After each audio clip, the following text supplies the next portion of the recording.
It's been over 2 years since we were attacked by COVID. Our schools closed, our country closed, the entire world closed in front of us. We weren't prepared for what was to come. Our classrooms became video screens and our textbooks became laptops. The world needed heroes, but where could we find them? Our heroes did come, but they did not come from distant planets or from other worlds. They were here all along. They carried the torch, bringing light to a dark world, bringing hope to those who felt hopeless.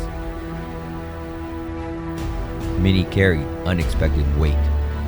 They talked endlessly to worried parents. They kept us safe from danger and disease. We moved from one building to another as our heroes kept us together with prayer and with patience. They led with smiles. They led with courage.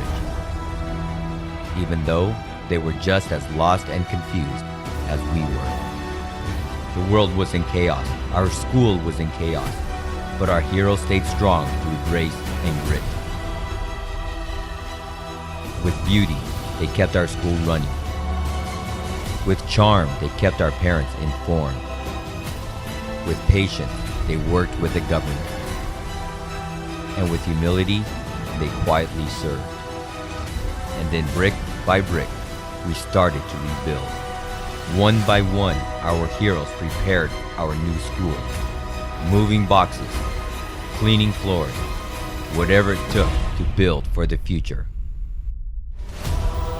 There is still much to do, but it will be done. There is still much to do, but it will be finished.